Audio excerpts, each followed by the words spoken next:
Doctor اکرام الحق صاحب، آپ نے اگر ہمارا ابتدائیہ سنا ہو تو 2-3 رپورٹس ہیں جن کے حوالے سے ہم بات کرنا چاہ رہے ہیں. منی لانڈرنگ ایک ایسا ایسپیکٹ ہے جس میں ہم سمجھتے ہیں کہ آپ اس پہ اچھی روشنی ڈال سکیں گے. ہمیں یہ جاننا ہے یہ جو 10 ارب روپے کی منی لانڈرنگ کی بات کی جا رہی ہے، اس کو آپ روک نہیں سکتے ہیں؟ اس میں ادارے کوئی کارکردگی نہیں دکھا سکتے ہیں؟ اور ہم دیکھ رہے ہیں کہ یہ 10 ارب روپیہ سالانہ جو ہے، 10 ارب ڈالر سالانہ، معافی چاہتا ہوں، 10 ارب ڈالر سالانہ ملک سے باہر جا رہا ہے بغیر کسی چیک کے. ڈاکٹر صاحب جی، میرے خیال میں تو یہ کوانٹم بہت انڈر سٹیٹڈ ہے. دراصل جو نارکوٹکس کی اسٹریٹجی رپورٹ ہر سال جو آتی ہے اس میں پہلی دفعہ جس کوانٹم کا ذکر ہوا ہے، میری نظر میں پاکستان کی پیرلل اکانومی کے 2 پارٹس ہیں، ایک تو لیگل اور ایک انلیگل. تو جتنے بھی کرائم پروسیڈز ہیں پاکستان میں، وہ رینٹ سیکنگ سے ہوں، وہ نارکوٹکس ٹریڈ سے ہوں، آرم ٹریڈ سے ہو، یا اور ڈیفرنٹ آرگنائز کرائم جس میں کڈنیپنگ ہے، ہیومن ٹریفکنگ ہے. یعنی اس ملک کے اندر اگر آپ غور سے دیکھیں تو ان چیزوں کی کوانٹیفیکیشن کے لیے ابھی تک کوئی سیریس اور سائنٹیفک اسٹڈی نہیں ہوئی. مگر مجھے یاد ہے کہ اسٹیٹ بینک نے 3 سال پہلے ایک پالیسی پیپر میں 1/3 اکانومی جو ریگولر ہمارا سائز ہے اس کے 1/3 کو ایک متوازی معیشت کے طور پر انہوں نے مانا. اور کئی تجزیہ نگار تو کہتے ہیں کہ ہماری متوازی معیشت کا سائز ہماری جو اس وقت ڈاکومنٹڈ اکانومی ہے اس کے برابر ہی ہے. تو بڑی افسوسناک صورتحال ہے کہ اتنے بڑے کوانٹم پر جس ملک میں کریمنل پروسیڈز کا پیسہ اکٹھا ہوا ہو، باہر بھی جا رہا ہو، اندر واپس بھی آ رہا ہو، تو وہاں اسٹیٹ تو کیپٹیو ہو جاتی ہے ان دی ہینڈ آف کریمنلز.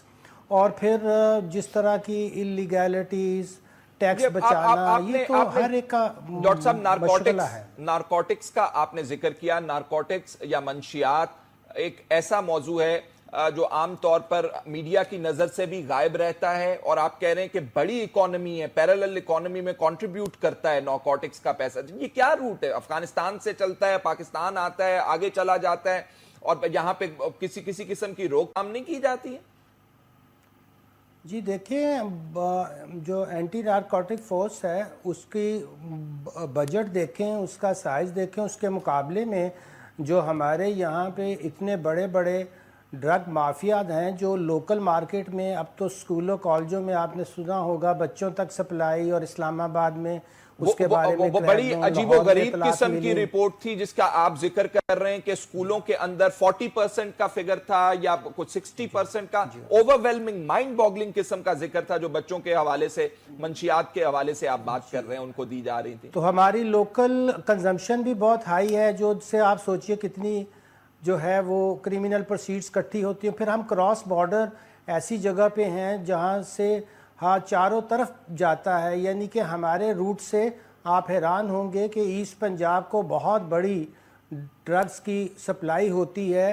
اس کے علاوہ آپ دیکھیے کہ ہمارے ادھر سے کوئٹہ کے سے آگے تفتان اور اس علاقے کی طرف، پھر چائنا کی طرف، پھر افغانستان سے آ کر آگے انٹرنیشنل روٹس کی طرف، پھر ہمارے جو کوسٹل لائنز ہیں وہاں سے آپ، یعنی کہ اس کا کوئی ابھی تک اندازہ لگانا تقریباً ہم نے اس پہ کبھی کوشش نہیں کی، اور چھپانے کی اس کو کوشش کی ہے، مگر اس کا کوانٹم بہت بڑا ہے. اس کے مقابلے میں یہ اداروں کے بغیر تو نہیں ہو سکتا نا ڈاکٹر صاحب؟ جی کہیں کہیں تو آپ کہہ سکتے ہیں کہ ان کے ہاں کیپیسٹی نہیں ہے، اور کہیں کہیں کنائیونس بھی ہوگی. دونوں ایلیمنٹ ہمیشہ موجود رہتے ہیں، ٹھیک ہے، اس کے بغیر تو ممکن نہیں ہے. میں ذرا رؤف صاحب سے بات کرنا چاہتا ہوں. رؤف صاحب، جنرلی سپیکنگ جب کوئی انلیگل کام ہو رہا ہوتا ہے اور اس کا پیمانہ اتنا بڑا ہوتا ہے جتنا ڈاکٹر صاحب کہہ رہے ہیں، وہ کہتے ہیں کہ یہ 10 ارب ڈالر کا جو فگر ہے یہ کم ہے فگر. پاکستان کی پیرالل اکانومی انکلوڈنگ جو منشیات سے پیسہ آتا ہے اس کا باہر جانا اور اندر آنا بڑی آسانی سے ہو رہا ہے. تو جو سوال یہ ہے کہ یہ اداروں کی کنائیونس یا ان کی ٹیسٹ اپروول کے بغیر یہ سارا کچھ ہو جاتا ہے؟ نہیں، ویسا نہیں ہو سکتا. اکرام صاحب نے جو کچھ کہا ہے میرا خیال ان کے پاس فیکٹس اینڈ فگرز ہوں گے، اور یہ صحیح کہہ رہے ہیں. جو ایک پرسیپشن بھی ہے ہمارے جیسے لوگوں کی جو کہ مطلب لیگل ایسپیکٹس کو ڈیل نہیں کرتے اتنا زیادہ، میرا خیال ہے کہ صحیح فرما رہے ہیں کہ اس سے بہت زیادہ ہے. اداروں کی کنائیونس جو ہے انہوں نے کہا کہ کیپیسٹی ایک ایشو تو ہے لیکن اداروں کی کنائیونس جو ہے وہ بہت بڑا ایشو ہے. اب منی لانڈرنگ کے اگر کانٹیکس میں آپ بات کرنا چاہتے ہیں تو حدیبیہ پیپر ملز کا جو کیس ہے وہ اوپن اینڈ شٹ کیس ہے منی لانڈرنگ کا. میرے ساتھ اس وقت 2 میرا خیال لائرز بیٹھے ہوئے ہیں, ان سے کامنٹ لے لیجیے اس کے بارے میں. اور اس میں اداروں کی کنائیونس کی ایکسٹینٹ آپ دیکھیے, اگر آپ گیج کرنا چاہتے ہیں تو وہ دیکھیے. اور میرا خیال ہے کہ ابھی جو سپریم کورٹ میں پروسیڈنگس ہوئی ہیں اس میں بھی انہوں نے کہا ہے کہ جی آپ نے اپیل کیوں نہیں کی. اس کے اوپر نیب کے چیئرمین بڑا ڈٹ کے کہ جی میں نے نہیں کرنا اس لیے کہ جی یہ کہا جاتا کہ ہم وچ ہنٹنگ کر رہے ہیں, وچ ہنٹنگ کر رہے ہیں. ابھی آپ ادارہ ہیں, آپ ایک اکاؤنٹیبلٹی کا ادارہ ہیں, آپ وچ ہنٹنگ کا لفظ آپ کو استعمال کرنے میں مجھے نہیں پتا کہ کیا پرومپٹ ہوا, کس طریقے سے آپ کو پرومپٹ کیا گیا جی کہ آپ یہ لفظ استعمال کریں. آپ کا صاحب نے ایک دفعہ ان کو اوپن ایک جلسے کے اندر کہا تھا نیب والوں کو کہ آپ لوگوں کی پگڑیاں مت اچالیں, تو پروبیبلی وچ ہنٹنگ انہوں نے وہاں سے بورو کیا. اس ملک کے جتنے بھی مسائل ہیں نا, اس میں آپ نے جو کی ایشو ہے اس کو ریز کیا ہے, وہ ہے اداروں کی انفیشنسی, اداروں کی کرپشن اور اداروں کی لیک آف اکاؤنٹیبلٹی. اور وہ کیوں ہے, اگر اس بحث میں بھی آپ پڑھنا چاہتے ہیں تو وہ بہت ایک آسان چیز ہے اس کو ڈسائفر کرنے کے لیے کہ آپ کے پاکستان کے تمام ادارے جو ہیں وہ ایگزیکٹو کے انڈر ہیں, ایگزیکٹو کے کنٹرول میں, جو چیف ایگزیکٹو آپ کا ہوتا ہے. اور جب آپ کی ورچولی تمام ادارے جی, اگر آپ کہتے ہیں پنڈی میں جو ادارہ ہے وہ نہیں ہے تو وہ ہم اس کی بات کر لیتے ہیں. میں مختلف تھوڑی سی بات کرنا چاہتا ہوں. دیکھیں اگر نارکوٹکس کی بات ہو رہی ہے اور وہ پیرالل اکانومی میں کنٹریبیوٹ کر رہا ہے تو وہ سرحد سے چلتا ہے, مطلب بارڈرز کے ایریاز سے چلتا ہے, ایجنسی سے ہوتا ہوا آتا ہوگا, سیٹلڈ ایریاز کے اندر آتا ہوگا اور پھر آگے اس کی شہروں کے اندر ترسیل ہوتی ہوگی. تو اس میں پھر ایک ادارہ تو شامل نہ ہوا نا جی, ملٹیپل اداروں. آپ جو بھی آپ کا ادارہ نیب کا کر لیں, آپ کوئی بھی پاکستان کے جتنے بھی آپ کے جو نارکوٹکس کے ساتھ جو ڈیل کرتے ہیں, اینٹی نارکوٹکس جو آپ کے ادارے ہیں وہ بھی اس میں کمپلیسٹ ہیں, وہ اس میں ملے ہوتے ہیں. دیکھیں یہ ایک کمائی کا ایک بہترین طریقہ یہ ہے. اور یہ جو ایک بات کی گئی ہے میں اس پر آ رہا تھا کہ جو یہ نارکوٹکس کی سپلائی آپ کو at every nook and corner اس وقت ہو رہی ہے, میں کم از کم اسلام آباد شہر کے بارے میں آپ کو یہ بتا سکتا ہوں کہ آپ کی جو بات ہے شاید وہ بھی ایک انڈر اسٹیٹمنٹ ہے. اگر آپ 40% کی بات کرتے ہیں یا 50% کی بات کرتے ہیں, یہاں ورچولی ایوری سیکنڈ چائلڈ جو ہے اس وقت وہ نارکوٹکس کا شکار ہویا ہوا ہے. اور یہ اتنی ہیروئنگ سٹوری ہے یہ کہ آپ اندازہ نہیں کر سکتے. اور یہاں کوئی اوپر کہ بچوں کے سکول کے اندر ڈرگ سپلائی ہوتی ہے, آپ کو پتہ ہے کتنا شور ہوگا ملا اور بعد میں کہا گیا نہیں جی یہ رپورٹ ٹھیک نہیں ہے. ہوم ڈیلیوری ہے ڈرگز کی اس شہر میں. میں اس کو وٹنسز آپ کو پیش کر سکتا ہوں, آپ کو میں والدین ایسے پیش کر سکتا ہوں جو آپ کو آ کے یہ سرٹیفائی کریں گے کہ ہاں ہوم ڈیلیور ہو رہے ہیں ڈرگس یہاں. تو یہ کہاں سے آتے ہیں؟ کیا حکومت وقت جو ہے اور ادارے جو ہیں وقت کے, کیا وہ ان کو پتہ نہیں ہے؟ وہ خاموش کیوں ہیں؟ کیا وہ اپنی نئی پود کو اس طریقے سے تباہ برباد کرنے کی کوشش کر رہے ہیں؟ تو ایک بہت بڑا سوالیہ نشان ہے اداروں کی پرفارمنس کے اوپر. میں صرف ایک پولیٹیکل کانٹیکس کی بات نہیں کر رہا ہوں, میں بات کر رہا ہوں جو آپ کا جو معاشرہ جو ہے وہ تباہ برباد ہو رہا ہے. اور ڈرگز ایک اکیلا پرابلم نہیں ہے, اور بھی بہت کچھ ہے. منی لانڈرنگ کی بات کی گئی ہے, وہ ہے. پھر آپ کی جو ایلیسٹ ٹریڈنگ ہوتی ہے, جو آپ کی پیرلل اکانومی کی جو بات کی جا رہی ہے, جو کہ ٹیکس کے قید سے آزاد ہے بالکل, جو آپ کو کچھ اسٹیٹ کو کچھ نہیں ملتا. آپ دیکھیے اس ملک کے جو, اسی لیے آپ کو ایک پیٹرول کی ایک کموڈٹی لے لیجیے.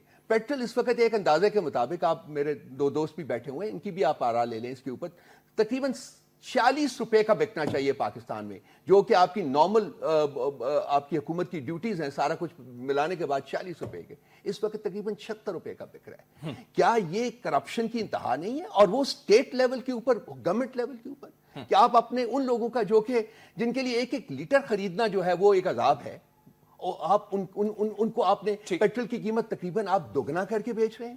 تو یہ بھی ایک لیول آف کرپشن ہے نا, جو کہ پریولنٹ ہے ہمارے معاشرے میں. ٹھیک, یہ جو بات ہو رہی ہے ایک پیرالل اکانومی کی اور $10 ارب کی بات کی گئی ہے اس رپورٹ کے اندر, آپ کے خیال میں ڈاکٹر صاحب نے بتایا کہ یہ کم ہے؟ جی بالکل. اس میں تھوڑی سی جو ڈرگز کے حوالے سے بات ہو رہی ہے, میں کوئی چیز ایڈ کرنا چاہتا ہوں, کیونکہ میرا تھوڑا سا اس پہ کافی ریسرچ ہے اور ایک ہم رپورٹ بھی ریلیز کرنے والے ہیں بہت جلد. پاکستان میں جو کس پلیٹ فارم سے آپ رپورٹ ریلیز کریں؟ یہ ہماری فاؤنڈیشن فار فنڈامنٹل رائٹس ایک اسٹڈی کر رہی ہے UNODC کی سینکشن اور law and justice commission of Pakistan کے ساتھ مل کے, جس کے اندر ڈرگ کے اوپر جو قوانین ہے, کیونکہ یہ بڑا لنکڈ ہے اس چیز کے ساتھ کہ یہ کیسے, دیکھیں بد انتظامی کی بات ہو رہی ہے نا محکموں کی. اگر یہ 10 بلین کی جو بات ہو رہی ہے, میں آپ کو چھوٹی سی مثال دیتا ہوں. پاکستان سے ہیروئن جو ہے, ویسٹرن اکانومی میں ہیروئن, اصل جو ہیروئن کی اسمگلنگ ہے پاکستان میں اس کی قیمت پھر بھی کم ہے. جو اسمگل پاکستان سے باہر کی جاتی ہے وہ ویسٹرن دنیا کی 90% ہیروئن افغانستان سے براستہ پاکستان دنیا میں جاتی ہے. 90% دنیا کی ہیروئن پاکستان سے جاتی ہے, آتی ہے افغانستان سے براستہ پاکستان. یہ UNODC کے میں آپ کو فگرز کوٹ کر رہا ہوں جو اقوام متحدہ کا ادارہ ہے. پاکستان کے اندر جو ڈرگ یوزر ہے وہ 4.2 ملین ہے, یعنی کہ یہ 2013 کی فگر ہے. 42 لاکھ کے قریب جو ہارڈ ڈرگ یوزر ہے. ہارڈ ڈرگ یوزر آپ کسے کہتے ہیں؟ somebody who's using heroin? Heroin and addict, جو ایڈکٹ ہے. اس میں وہ لوگ کاؤنٹ نہیں ہوتے جو ریکریشنل ڈرگ یوز کر رہے ہیں. آپ کسی بھی عمرہ کی پارٹی میں چلے جائیں, کوکین یوز ہو رہی ہے, دیگر ڈرگز یوز ہو رہی ہیں, ان کو کوانٹیفائی کرنا مشکل ہے. لیکن اس میں جو پتہ کی بات ہے, صرف برطانیہ میں پاکستان سے جو برطانوی اداروں کی اپنی اسٹیمیٹ ہے 20 سے 25 بلین پاؤنڈ کی ہیروئن ورتھ اسٹریٹ ویلیو کی جو آتی ہے صرف پاکستان سے 20 سے 25 بلین پاؤنڈز, یعنی کہ ڈالرز میں وہ 40 بلین ڈالر تک چلی جاتی ہے. یہ ایک سال کی یہ اس کا مطلب ہے ڈاکٹر صاحب صحیح کہہ رہے تھے, جو پیرلل اکانومی ہے اس کا حجم جو ہے 10 بلین ڈالر سے کہیں زیادہ ہے. اب شکیل صاحب یہاں پہ ذرا بد انتظامی کی بات سن لیجیے. ہمارا CNSA کا قانون ہے جس کے تحت سزائے موت دی جا سکتی ہے اگر آپ ایک سرٹن کوانٹٹی سے زیادہ ہیروئن کو اسمگل بھی کر رہے ہیں, بنا رہے ہیں, اس کو فائننس کر رہے ہیں, کچھ بھی کر رہے ہیں. 20 کے قریب کے 19 کے قریب اس کے اندر ایکٹس ہیں جس کے تحت آپ کو وہ سخت سزائیں مل سکتی ہیں. آج تک جو ہم نے اسٹڈی کی ہے 20 سالوں میں صرف اور صرف ایک ایکٹ کے اوپر سزائے موت دی جا رہی ہے, وہ ہے پوزیشن. اب پوزیشن کیا ہوتا ہے؟ وہ کیریئر ہوتا ہے, جو کیریئر جو ایک ڈرگز کو لے جانے کے لیے وہ سمگلنگ جو وہاں سے لے کے آیا ہے وہ بلا بندہ نہیں ہے, وہ بچ جاتا ہے. اس کو بنا رہا ہے وہ بچ جاتا ہے, جس نے پیسے دیے ہیں اس کو بھی سزا نہیں ہے کسی کو. آج تک سپریم کورٹ آف پاکستان نے, چیف جسٹس صاحب نے, افتخار چودھری صاحب نے ایک دفعہ ANF کو, آج سے 4 سال پہلے, انہوں نے کہا بھیا میں اتنے سال سے جج ہوں, میں نے آج تک زندگی میں نہیں دیکھا کہ کوئی بڑا آدمی جو ڈرگ سمگلر ہے اسے آپ پکڑ کے لائے ہوں. آپ یہ پیڈلرز کو پکڑ کے لے آتے ہیں. ہوتا کیا ہے, پیڈلرز کو سزائے موت تک بھی ہو جاتی ہے, لیکن اگر آپ ان کے پیچھے نہیں جا رہے جو لوگ یہ سارا پیسہ بنا رہے ہیں, اور وہی یہ اکانومی ہے, یہ جو ان کاؤنٹرڈ اکانومی ہے نا. اچھا وہ منی لانڈرنگ کیسے ہوتی ہے کہ پاکستان سے پیسہ باہر جاتا ہے اور باہر سے جب آتا ہے تو وائٹ ہو کے آ جاتا ہے. یہ کیسے ہوتا ہے جی؟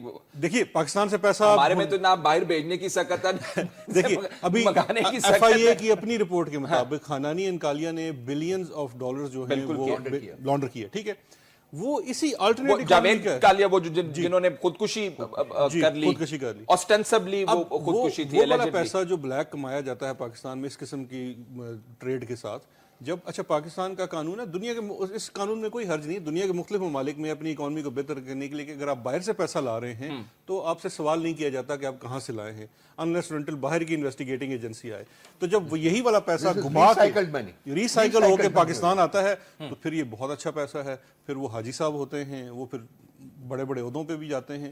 تو اس طرح سے یہ پیرلل اکانومی ہو جاتا ہے. جی دیکھیے اب مسئلہ کیا ہے, بد انتظامی ہے نا. جب ملک کے اعلیٰ ترین عہدوں پہ بیٹھے ہوئے لوگوں کے اوپر صبح شام اس طرح کے الزامات ہیں کہ ہر دوسرا شخص اس ملک میں جو اعلیٰ عہدے پہ ہے وہ اس کے اوپر منی لانڈرنگ کا یا الزام رہا ہے یا کیس ہے یا چل رہا ہے یا پبلک پرسپشن میں ہے.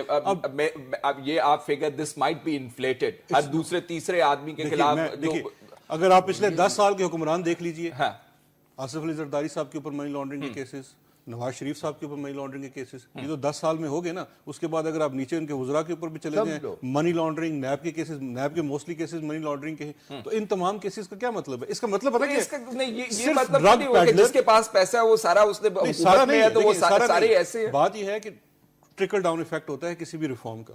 آپ جب اوپر والوں کو نہیں پکڑ رہے نا, جو پاور میں اقتدار میں بیٹھے ہیں انہیں آپ نہیں پکڑ رہے, تو عام آدمی جو ہے وہ بھی پھر اسی دوڑ میں پڑ جاتا ہے کہ میں بھی کوئی کرائم کروں, اچھے پیسے بناؤں اور اس ملک میں اچھی زندگی. اس کو پھر سزائے موت ہو سکتی ہے عام آدمی کو جو پکڑا جاتا ہے ایسی ریس کے اندر. ناظرین اور